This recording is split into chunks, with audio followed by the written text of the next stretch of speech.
السلام عليكم، اهلا وسهلا بالفلاح والفلاحه. هذا الفيديو موجه للفلاحين بالخصوص الناس اللي مهتمه بهذا المجال هذا. اول حاجه بغيت نشكركم على الدعم ديالكم المتواصل وعلى التعليقات الزوينين. تحياتي لكم جميعا.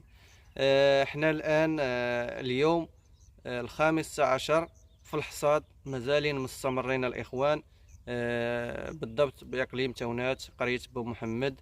الطريق الرابطة ما بين قرية بو محمد والدبيشات، قنطرة ديال الدبيشات بالضبط، جماعة مولاي عبد الكريم دوار القليين.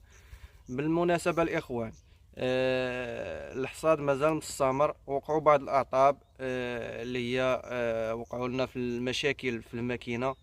مشاو لنا السناسل، جينا الميكانيك بدلناهم، فليكسيبلات ديال الزيت طرد قلنا. المهم كاينين بعض المشاكل وبعض الاشكاليات تلاقيناها في هذا الحصاد. يعني ضروري من لي زامبان ما كتكونش كتعلم عليهم. والحياه هكا دايره دائما الاخوان، كتكون غادي في واحد الطريق ما على بالكش حتى كيوقع لك شي مشكل. هذه هي الحياه هكا دايره. كذلك بدينا البال. البارحه الاخوان طحت في واحد المشكل ديال الفورت الصغيره اللي كنت كنبالي بها. تكولي ليا الموتور، كانت البولة الزيت كتشعل في الطابلو، طلعت ليها الحرارة. قدر الله ما شاء، يعني حبسنا ما بغاش ديماري. جبنا الميكانيك فتحها، قالك بلي تكون شي حاجه مكاليه في الفولا موتور مع الديسك، الضربه ديالها ثقيله. المهم قلبنا المسائل حتى كنلقاو الموتور خصو يتعاود. دابا اليوم راني جبتني هولوند الكبيره كنبالي بيها كما كتشوفوا معايا، والخير راه موجود، البال موجود تبارك الله. الان انا كنبالي بالنيو هولوند 100 تي اس 110. درت ليها البريصه الوينجر، خدامين الحمد لله. الماكينه راها مزيانه. كنتسناو غير الحال يسخن وغادي يهبط السيد باش يبدا يحصد. الحمد لله على كل شيء. بغينا نقول لكم حنا دابا في بانديرة. ضربنا تقريبا فيها النص في البال. مازالين تنحصلوا في كوادالايت اللي قلت لكم الاخوان راه وصلت ل 65 قنطار في القطار. بالنسبه للبانديرة وصلت ما بين 55 حتى ل 60 قنطار في الهكتار. بالنسبه للبال راه حنا كنباليو دابا في بانديرة اللي واصله من 250 حتى ل 260 في الهكتار. علاش الاخوان كنحدد لكم ما بين وبين؟ لان الفيرما فيها البلاد مقسمه، فيها كارويات. البلاصه كاينه اللي فيها 5 القطارات، كاينه اللي فيها 6. كل بلاصه شحال فيها. داكشي علاش كنحدد لكم الاخوان. مثلا كندخلوا لواحد الكاري فيه 5 القطارات كتعطينا مثلا 255. كندخلوا لبلاصه اخرى كتعطينا مثلا 260. داكشي ما مقادش. داكشي علاش كنقول لكم ما بين وبين. الاخوان، حنا مازالين كما قلت لكم كنحطوا. كاين الشمس، كاين الخدمه، كاين العيا. والله العظيم الاخوان، يعني راه الفلاح الله يحسن العون. كاينه تماره ديال بصح الغبره الشمس. لي زومبان كيوقعوا بزاف. واخا كدير ريفيزيو قبل ما تبدا تحصد وما كتكونش عالم على بعض الاشياء. في الطريق دائما كتلاقى مشاكل، كتلاقى صعوبات، خصك تغلب عليهم.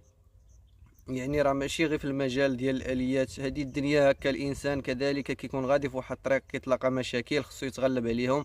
كذلك حنا الان بصدد الحصاد تلاقينا بزاف المشاكل. الحمد لله جبنا الميكانيك صاب لنا الماكينه كنستانفوا العمل.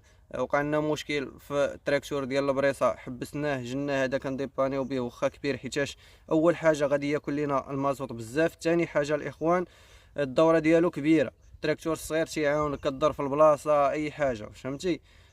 داكشي علاش التراكتور الصغير احسن من الكبير. مثلا في الحصا، في البال، في التنقال الزرع، في تنقال البال. كتكون جرده صغيره، يعني الدوره ديالو كتجي ساهله، ماشي بحال كما قلت لكم. التراكتور الكبيره كتجي كبيره في الدوره، ما تساعدكش، كتدخل حتى للمكازا كتحط داكشي ما كيكون الضيق. يعني تراكتور صغير في البلاصه. والحمد لله دابا ان شاء الله. حنا غادي نكملوا ان شاء الله. والميكانيك راه غادي يفتح الموتور وغادي يريقلها، ومي غتريقل ان شاء الله غنرجعوا نخدموا بها. التراكتور الكبيره اخوان راه صالح غير الحرث. الحرث شي حاجه ثقيله، يعني كيخدم على التراكتور الكبير. اما شي حاجه اللي هي صغيره مثلا البال تنقال كنخدمو بتراكتور صغير كيكون في الخدمه مزيانه وهائله. كما قلت لكم الاخوان اليوم الخامس عشر وحنا مازالين كنحصدوا باقليم تونات. العام راه فيه الخير موجود، والحمد لله على هذه النعمه ديال الله سبحانه وتعالى. كما قلت لكم شحال عطانا البال، شحال عطانا الزرع، ومازال غادي نشارك معكم فيديو اخر فاش ندخل الكوادايلايت، لان هي كطول اكثر من بنديره وغالبا غيكون فيها التبن اكثر من بنديره الاخوان. حنا كنقلوا لكم هذه الاحداث من مباشره من اقليم تونات، لان هذا الخير خصو يبان للناس.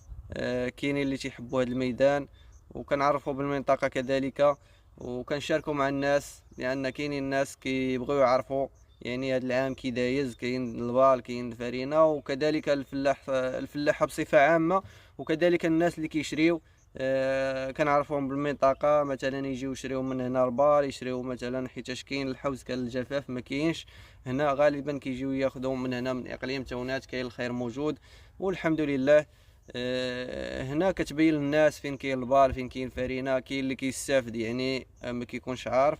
كنعرفوا في الفيديوهات اللي كنشرو كيتلقاو واحد الاقبال اللي هو كبير، وكاينين الناس اللي كيدعمونا، وكاينين الناس اللي الله يهديهم كل واحد واش كيقول. كنتمناو الهدايه للجميع، وكنتمنى هاد الفيديوهات تنال الاعجاب ديالكم الاخوان. كما قلت لكم البال شحال عطا في القطار، الزرع شحال عطا في القطار. كذلك عطيناكم نصائح في فيديوهات الاخرين الاخوان، يعني على الماكينه كتبعها كتشوف واش كطيح لك الزرع، واش كتحك الزرع مزيان. كذلك البال ملي يدخل يبالي لك السيد دخل تبعو، قلب البال ديالك واش مزير ما مزيرش، واش الباله فيها متر واش قل، يعني على حساب انت شنو باغي. لان داك الشيء ضروري خصك تقلبوه الاخوان، لان هاد المعلومات ضروري خصها تكون عند الفلاح الكبير والفلاح الصغير. يقلب مثلا يوقف على شغله بيديه كما كنقولوا. الاخوان راه رساله للشباب، كاين ما يدار بنادم ينوض يخدم على راسو الاخوان، راه ما يبقاش يتسنى شي واحد راه يجي يعطيه. نوض اري على كتافك، نوض الصباح بكري توكل على الله، خدم جيبها بعرى كتافك. تقول لي الخدمه ما كايناش، الخدمه كاينه. راك تبغي اي حاجه ديرها، المهم واخا بالقليل ماشي كتير، المهم الحمد لله تجيبها من فم السبع وتكون راجل، ما تسناش واحد اخر يعطيك. واش فهمتوا الاخوان؟ دابا كنلاحظوا واحد الان الشباب ما بقاش يبغي يخدم الاخوان، كيتسناها تجي ساهله. هذه نصيحه للشباب، نوض تقاتل، خدم على راسك. راك توصل 40 عام 50 عام عاد تضرب في الندم، انت ما قريتيش. ونوض شمر على كتافك وخدم. وفي التماره وفاش ما كان الاخوان الانسان ما خصوش يبقى جالس، لان هاد الصغر ما يبقاش ديما. الانسان خصو ينوض ويتقاتل ويصبر ويدير راس المال ويدير مشاريع، يدير كذا ويتقاتل الاخوان باش يوصل واحد السن فاش يكبر يلقى عنده من ياكل، عنده يعني يدير شي حاجه في حياته. بزاف كنلاحظوا ديال الشباب كيبقاو غاديين هكا كيمشيو للهويه كيتبلاو، كيوصل عمر 40 عام 50 عام كتلقاه ما دار والو. واش فهمتوني الاخوان؟ كنتمنى الخير للجميع، وشكرا لكم وتحياتي للجميع، وشكرا على الدعم ديالكم. تستناو فيديوهات جداد كاينين ان شاء الله. كنتمنى هذا الفيديو ينال الاعجاب ديالكم، ما تبخلوليش علينا بلي لايك والاراء ديالكم كذلك كتهمنا. الى اللقاء في الفيديو الجاي ان شاء الله.